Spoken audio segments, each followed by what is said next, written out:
think it's a really good question. And if there was a way that we could poll your students, would your students believe that they're treated the same?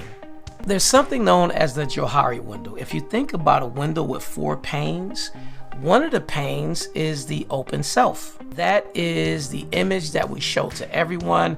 That's what we want everyone to see. It's very similar to your house when you have company over for the cookout. And there's that bathroom on the first floor that's clean and sparkly, and you spent the time to clean. That's the one you send everyone to. You don't want them to go to the one upstairs where we shove the kids' toys in it and it doesn't have the sparklies, doesn't smell good. So there is the open self. That's one of the window panes. Right up under that is the hidden self. Those are the things that we are aware of that we don't show, but we hide. Those are the jokes that maybe we have with our inner circle. Those may be the things we read online that we wouldn't want our coworkers or our supervisor to know that we partake in that. That's the hidden self. That's what we consciously hide from others.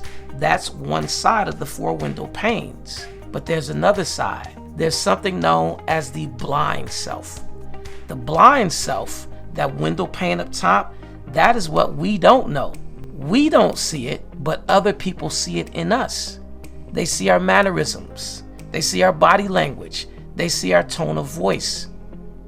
And if we think that people are different and that difference is something that's bad, if we think that they're different and we don't harmonize with that difference, it may come out in our body language, tone of voice, mannerisms, and how we actually treat those kids. There's a classic study done on teachers back in the 1960s, and it was all about taking a look at teacher bias. The teachers had no idea they were being biased, but they really were.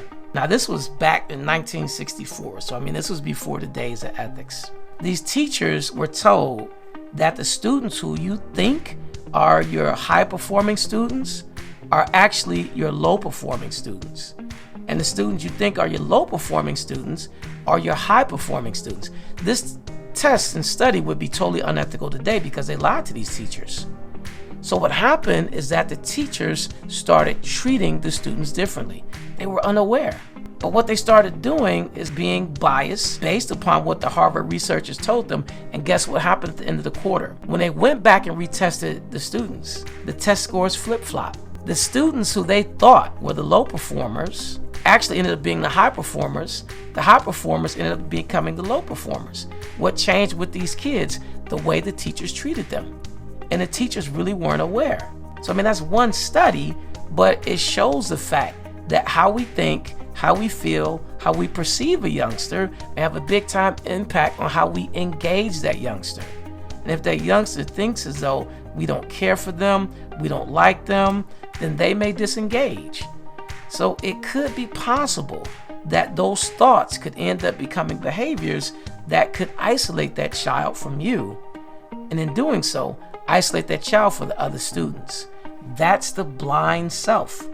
And then lastly, in that Johari window, there is the unknown self. That's the part that we don't know about ourselves and others don't know about it as well. And it's in the blind self, in the unknown self, that some of these biases may manifest themselves. So I would encourage you later on to get a piece of paper and make those 4 window panes. And I want you to think about, what is your open self? Write down, what does that mean for you?